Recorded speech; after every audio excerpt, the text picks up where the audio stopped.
Alive and Well STL is a presentation of the St. Louis Regional Health Commission and RareGem Productions to build a healthier St. Louis. Power up with the positive. Learn more at oneraregem.com. That's ONERAREGEM.com. Support for Alive and Well STL comes from Beyond Housing, helps entire communities become better places to live. Learn more at beyondhousing.org. The Regional Health Commission works in partnership with regional health sector advocates and stakeholders to improve healthcare access, reduce health disparities, and improve health outcomes for the uninsured and the underinsured in St. Louis City and County. Alive and Well STL with Bethany Johnson-Javois, CEO of the St. Louis Integrated Health Network and Managing Director of the Ferguson Commission.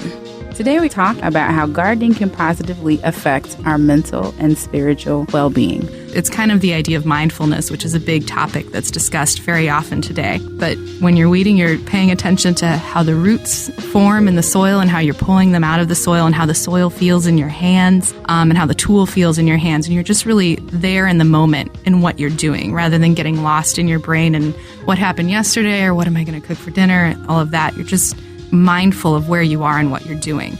And that's true of any activity that you're doing. The flip side of that also, you can use the garden as a space for existing self-care activities as well. So you can go in the garden to do yoga or journaling or meditation, or one of my favorite things to do is have friend dates in the garden. Just invite your friend to come and spend a few hours in the garden hanging out. And that's a good example of how to use the garden for the things that you're already doing for yourself, but really kind of augmenting them by your surroundings in the garden. We'll be right back.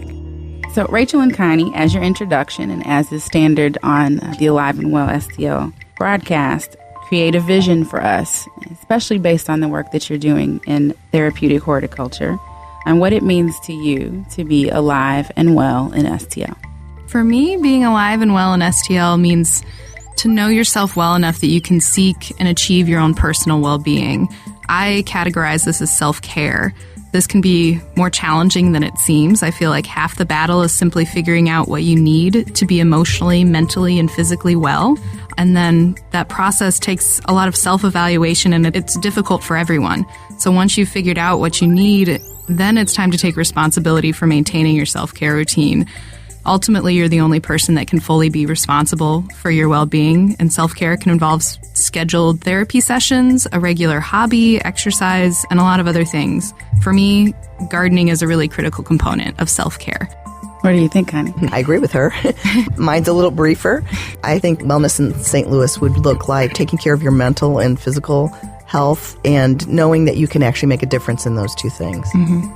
Alive and Well STL. Greetings and thank you again for joining us today. I am Bethany Johnson-Javois, host of Alive and Well STL and Managing Director of the Ferguson Commission. Today we are joined in the studio by Rachel Deffenbaugh, Urban Farm Manager at Gateway Greening, and Connie Fisher, Director of Mental Health Promotion at Mental Health America of Eastern Missouri.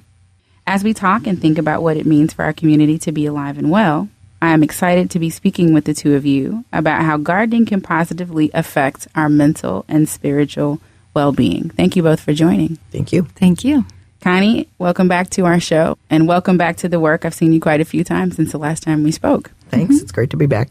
So Rachel and Connie, as your introduction and as is standard on the Alive and Well STL broadcast, create a vision for us, especially based on the work that you're doing in therapeutic horticulture, and what it means to you to be alive and well in STL. For me, being alive and well in STL means to know yourself well enough that you can seek and achieve your own personal well-being.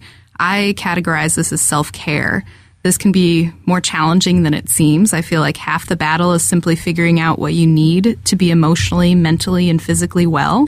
And then that process takes a lot of self-evaluation, and it's difficult for everyone. So once you've figured out what you need, then it's time to take responsibility for maintaining your self-care routine. Ultimately, you're the only person that can fully be responsible for your well-being, and self-care can involve scheduled therapy sessions, a regular hobby, exercise, and a lot of other things. For me, gardening is a really critical component of self-care. What do you think, Connie? I agree with her. Mine's a little briefer. I think wellness in St. Louis would look like taking care of your mental and physical health and knowing that you can actually make a difference in those two things. Mm-hmm. I think in a lot of ways people may not think about gardening in quite this way, but for those who do it and enjoy it, it's definitely one of those things that helps in these areas. So, Rachel, for some of us that may not be able to make the connection or maybe not want to make it directly between gardening and a means of therapy, talk to us about therapeutic horticulture. What is it and what's the benefit from those who partake in it? Yeah, well, first I want to point out that anybody can benefit from taking part in therapeutic horticulture. It's not limited to anyone. There's a really important distinction that I want to point out between therapeutic horticulture and horticulture therapy, because this can get confusing for some people. Horticulture therapy is a clinically administered program through a registered therapist. It's a treatment for a specific medical issue. So this is a lot more in line with what you think about, like going to the doctor and getting some sort of treatment for whatever's going on with you. Okay. So that's horticulture therapy. Therapeutic horticulture is a lot broader. And like I said, it can really be beneficial for anybody who wants to gain benefit from it. It's a process that uses plants and plant-related activities in which participants strive to improve their own well-being. So in the garden, the question comes up then, how can I turn gardening into a therapeutic activity? And my answer for that really is intention. Anything that you're doing in the garden is important for the garden and maintaining your vegetables or your flowers, but your intention behind how you do it is what turns it into a therapeutic activity. So any activity can be therapeutic depending upon how you look at it. You can add therapeutic value to existing and necessary garden activities, or you can use the garden to do specific activities for your own therapeutic well-being. An example of both of these scenarios would be like weeding, for example. This is something that needs to happen in every garden. So to turn that into a therapeutic activity, all you need to do is focus your intention and your mind on the task that's at hand. It's kind of the idea of mindfulness, which is a big topic that's discussed very often today. But when you're weeding, you're paying attention to how the roots form in the soil and how you're pulling them out of the soil and how the soil feels in your hands and how the tool feels in your hands. And you're just really there in the moment in what you're doing rather than getting lost in your brain and what happened yesterday or what am I going to cook for dinner, all of that. You're just mindful of where you are and what you're doing. And that's true of any activity that you're doing. The flip side of that also, you can use the garden as a space for existing self-care activities as well. So you can go in the garden to do yoga or journaling or meditation, or one of my favorite things to do is have friend dates in the garden. Just invite your friend to come and spend a few hours in the garden hanging out. And that's a good example of how to use the garden for the things that you're already doing for yourself, but really kind of augmenting them by your surroundings in the garden. Can you give us your reaction to this or ways that you've seen this be effective and helpful for people? I think one of the things she's talking about with mindfulness is really important. Mindfulness keeps us in the present moment, makes us feel more powerful, and it helps us from missing living. Sometimes we get so caught up in the tasks of living, we just don't live. And I think being in the moment lets us do that. And the garden is a really good place to be in the moment because you're doing a task, but you can actually enjoy working and exercising. It's really neat. Also, you can connect to other people. And I remember a time when everyone knew their neighbor, everyone watched out for everybody's kids. We've become isolated in our neighborhoods lately. And this is a way that I think the garden does an excellent job of reconnecting people because people just walking to the garden, getting in the garden, meeting their neighbors again. And Rachel will probably talk about how they share their food with each other and with food pantries. It becomes a connection that I think is both mentally, physically, and spiritually healthier. Well, how much money would I need or how much literal space would I need or how much skill do I need to do these things and have a garden? Is it very time consuming? Like how practical is it for people who may live in the urban core that may not live in a place where this is readily accessible? How would they go about creating this type of environment? That's a great question. In St. Louis, we have a really wonderful resource in Gateway Greening, which is the organization I work for. Gateway Greening has helped to establish over 220 gardens throughout the city of St. Louis, and these are community and youth gardens. So some of them are in schools, and your kids are involved with them in their schools. And then the community gardens are available for community members to take part in. And honestly, odds are, wherever you live, there's a community garden within walking distance. That's really kind of one of Gateway Greening's goals, is to have community gardens accessible to as many people as possible in the city of St. Louis. If you haven't already noticed one, you can go to our website, www.gatewaygreening.org. We've got a map of all of our gardens out there. So if you're interested in getting into gardening, you can join a community garden. That's a really wonderful option. Another option, if that's something that's not feasible for you or that's just not where your interests lie, is to do a container garden. In the city, there's a lot of space issues. You don't necessarily have a big backyard where you can have a big, bountiful, beautiful garden. But even just having a few potted herbs or some potted kale or collard greens can be really beneficial for you, or keeping even just house plants in your house. It doesn't have to be a big, extravagant endeavor to actually get some benefits from having these plants surrounding yourself and involving gardening in your life and gaining benefit from it. Now, Rachel, in your work with Gateway Greening, you have clients who struggle with very serious issues: homelessness, mental illness, addiction, recidivism, other forms of trauma are manifesting in different ways. Many of them are accustomed to receiving help from others. How is gardening shifting their mindset or making people feel differently about circumstances? What are you finding is happening? Yeah, and a really important part to anybody's personal well-being is having a sense of purpose. And one way that a lot of people can get that is by helping others. And that's something we really encounter with a lot of the clients that we work with. A lot of them have no real self-direction or a strong sense of purpose or a strong sense of self. And there's no way that we can 100% build that up in anybody. That takes personal work on their part. But one way that we help them with that is by giving them an opportunity to help others. When you're in the position of receiving help and handouts in the form of food assistance or clothing or housing assistance, whatever the case may be, it doesn't really do anything for your own self-worth and your own self-respect. Even if you need that help, it's not building your self-confidence. So what we do with our clients is shift that frame of mind into doing the helping. And we do this through growing. Last year we grew over 19,000 pounds of vegetables. A lot of those vegetables are either donated to food pantries or we sell to another nonprofit called Food Outreach here in St. Louis, and they do nutrition assistance for low-income people with HIV, AIDS, and cancer.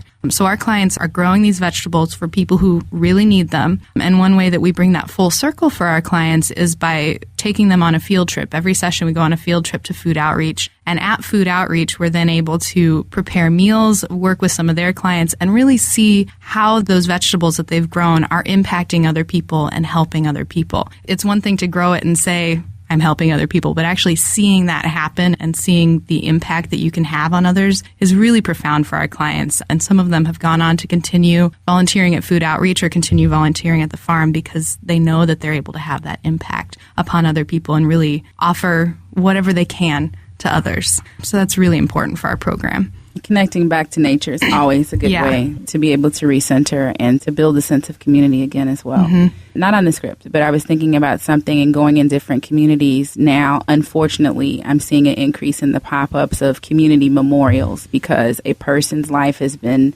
taken in that spot, or a car accident or other things. Do you see ways in which community gardens can maybe connect with some of those memorials and become a different place where something can happen differently in the community with that? That would be a wonderful thing. I know we have one. We're in the Shaw neighborhood, and there's one in the Shaw neighborhood. And I think that would be a great place because Shaw's, garden is there, to do a garden memorial that you don't have to cover up for the rain or the snow, but you're still acknowledging what happened there and the change that needs to continue to happen in St. Louis. So I think that would be great. And that life really does continue with some of these outcomes that you're talking about. So, Right. Connie, we talked a bit about a few ways that gardening can help us live our lives better, including connecting with others and helping other people and taking care of our spirit, which we know is important, particularly right now with our environment.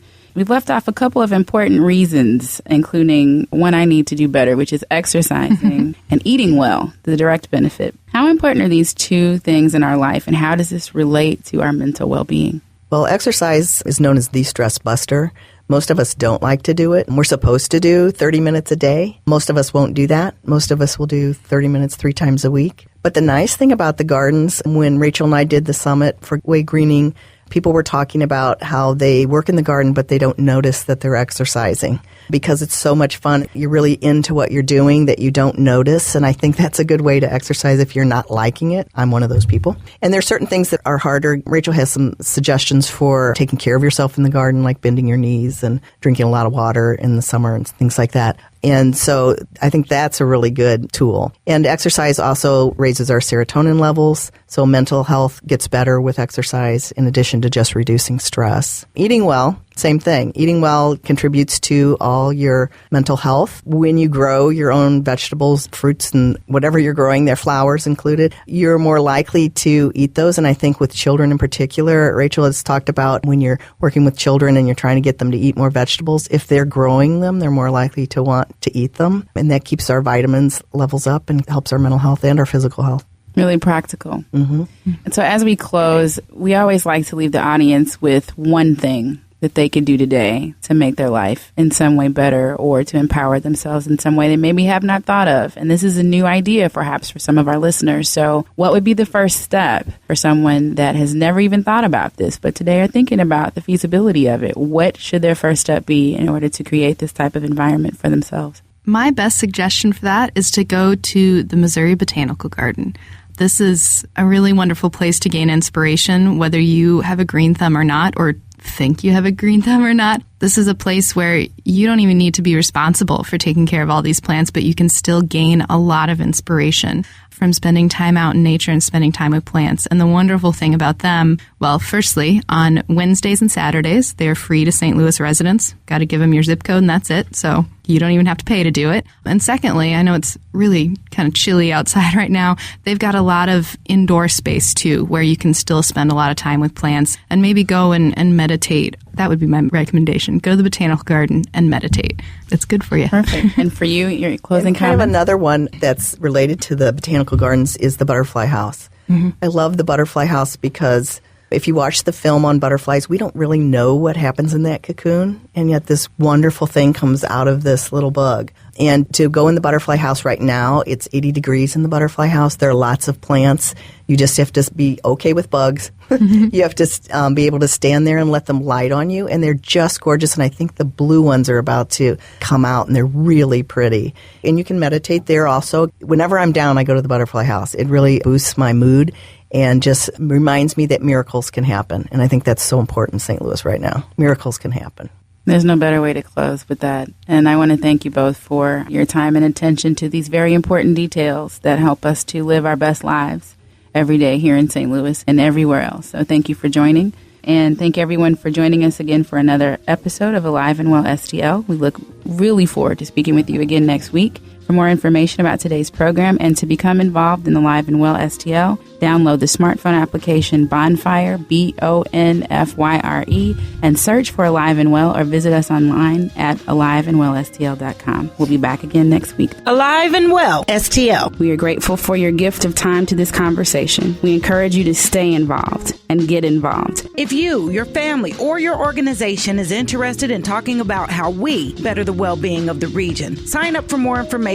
Join the conversation. Log on to aliveandwellstl.com and let's build a plan on how we can work together and improve our overall health and become alive and well. The Regional Health Commission with Chief Executive Officer Robert Friend Jr. committed to providing a detailed review of change over the past decade in 14 leading health indicators for the city and county of St. Louis. The first decade review of health status report, an update to building a healthier St. Louis. Discover the narrative, the data, and celebrate the progress already made to improve healthcare access and reduce health disparities in our region. Learn more at stlrhc.org.